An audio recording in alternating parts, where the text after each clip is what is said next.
Lorsque vous combinez un groupe de plongeurs qui, probablement, n'auraient en fait jamais dû être là au départ, et des enquêteurs qui pensent que ces plongeurs sont là pour commettre un crime, vous vous retrouvez avec plus de questions que de réponses. En enquêtant sur cette histoire, j'ai trouvé des rapports contradictoires et des détails manquants ou incohérents. C'est seulement lorsque j'ai contacté des personnes qui savent ce qui s'est réellement passé que tout est devenu clair. Dans les années 1960, la guerre froide poussait les États-Unis et l'URSS à développer leur capacité intercontinentale. L'URSS construisait rapidement des silos à missiles souterrains et en septembre 1960, les travaux ont commencé sur un site appelé Base de missiles nucléaires de Plockstein en Lituanie. Voici maintenant la première d'une longue série d'inexactitudes et de questions entourant cette histoire. Dans un rapport, il s'agit du site d'un tragique accident où un plongeur spéléologue a perdu la vie. Mais dans d'autres rapports, le plongeur meurt en Lettonie, qui est un tout autre pays. Il s'avère qu'il ait été mort dans une base militaire similaire à Plockstein, mais à Vinoade, en Lettonie, et elle a été construite à peu près à la même époque. Il y a beaucoup plus d'informations disponibles sur Plockstein, qui a été transformé en musée, donc j'ai utilisé ces informations pour vous donner une idée. Plockstein a été mise en service en 1960 et a officiellement commencé ses opérations en 1963. Les États-Unis n'ont pas eu connaissance de l'existence de Plockstein avant 1978, et après sa découverte, les missiles nucléaires ont été déplacés vers un autre site clandestin, et le jeu du chat et de la souris a continué. L'URSS n'avait aucune raison de maintenir un site dont les Américains connaissaient l'existence, et il est donc tombé en ruine et a été en grande partie englouti par la forêt qui l'entourait. Au fil des années, le site souterrain a été dépouillé de tous ses matériaux de valeur par des voleurs de métaux, puis il s'est lentement rempli d'eau de pluie et a été oublié. Cela a duré jusqu'en 2011 lorsque 3 spéléologues plongeurs lituaniens ont entendu parler du site et ont décidé d'explorer les bunkers souterrains et les silos à missiles qui descendaient jusqu'à 30 mètres, soit 90 pieds de profondeur. Le dimanche 12 juin 2011, le spéléologue plongeur Vitas Vilkas, le pompier Adas Zitovanicius et leur ami proche Linus Jukstas sont partis explorer l'ancienne base de missiles soviétiques depuis longtemps oubliée. Ils sont entrés facilement sur le site, qui n'avait ni barrière ni panneau indiquant l'interdiction d'entrée. Lors de la première plongée, les 3 hommes sont entrés dans le silo à missiles.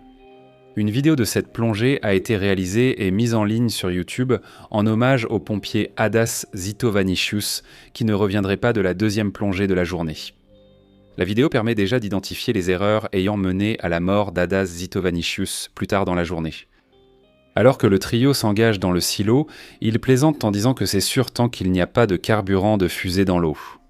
À un moment donné, une femme qui les a rejoints et qui restera à la surface demande à un plongeur s'il a un casque de plongée.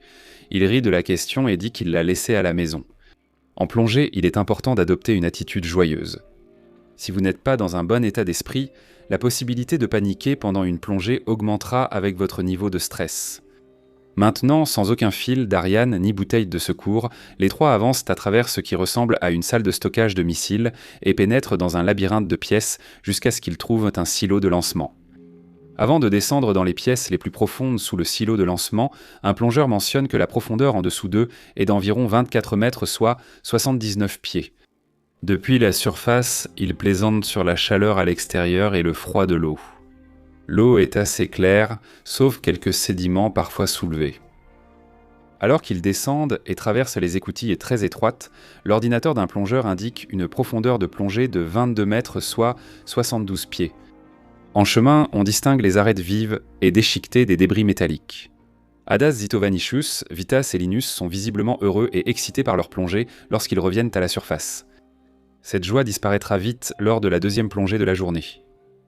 Vitas Vilkas est le fondateur d'un site web appelé Cave Diver LT. Il reste actif comme plongeur spéléologue et paraît impliqué dans plusieurs communautés de plongée. J'ai appris plus tard qu'il est le plus expérimenté du groupe. Adas Zitovanicius est un pompier à la retraite et d'après ce que j'ai compris, c'est un homme posé et déterminé, prêt à se mettre en danger pour aider un camarade. Je ne trouve aucune information sur Linus, ce qui me laisse penser qu'il est probablement le moins expérimenté du groupe. On m'a dit qu'il ne fait plus beaucoup de plongées ces derniers temps. Lors de la deuxième plongée de la journée, Adas Zitovanicius et Linus entreront dans l'eau sans le plongeur spéléologue plus expérimenté, Vitas, et Adas Zitovanicius ne reviendra pas. Au début, j'ai dû deviner ce qui était arrivé à Adas Zitovanicius. Les journaux locaux ont rapporté la noyade d'un plongeur. Je n'ai rien trouvé qui suggère le contraire. Un site web que j'ai trouvé suggère que la narcose à l'azote aurait pu jouer un rôle. J'ai appris plus tard qu'Adas Zitovanicius avait été retrouvé à 30 mètres la narcose à l'azote ayant pu y contribuer. Dans divers articles en ligne, il est suggéré que la police pense que les plongeurs étaient des récupérateurs de métaux. Si je lis entre les lignes, la police n'a pas mené une enquête très approfondie. Ils pensaient peut-être que le groupe était des voleurs de métaux et ne méritait pas qu'ils y consacrent du temps d'enquête. Je ne pense pas qu'ils étaient là pour récupérer du métal, car ils n'avaient qu'audin ni corde ni sac de levage pour en sortir de l'eau. Peut-être qu'ils n'étaient pas intéressés à enquêter sur la mort de quelqu'un qui s'était introduit illégalement sur les lieux et n'aurait pas dû être là. Un plongeur a choisi d'aller dans un endroit où il n'aurait pas dû être, et il est mort en faisant quelque chose qui était évidemment dangereux dès le départ. Alors, qu'est-ce qui s'est passé ? Je pensais d'abord que la visibilité avait baissé et que les plongeurs s'étaient perdus de vue. Adas Zitovanicius a sans doute accroché sa combinaison à un métal déchiqueté, l'eau froide l'a envahi, aggravant la situation. La réalité était proche de cela.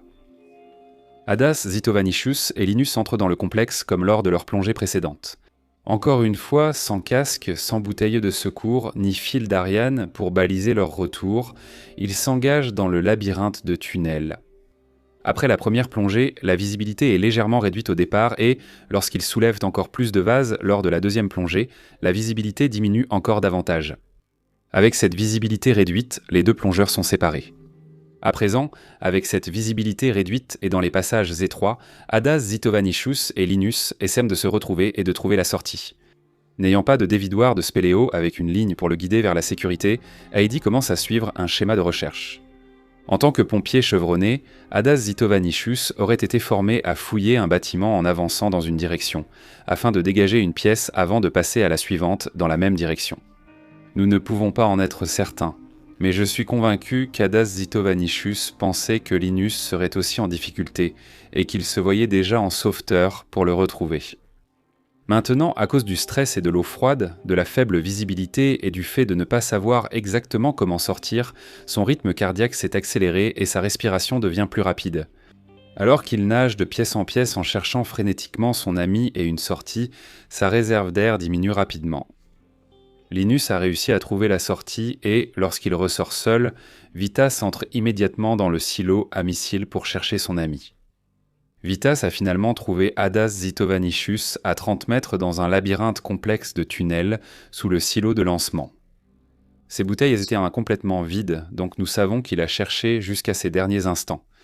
Si vous souhaitez voir la vidéo originale, je laisserai un lien dans la description ci-dessous.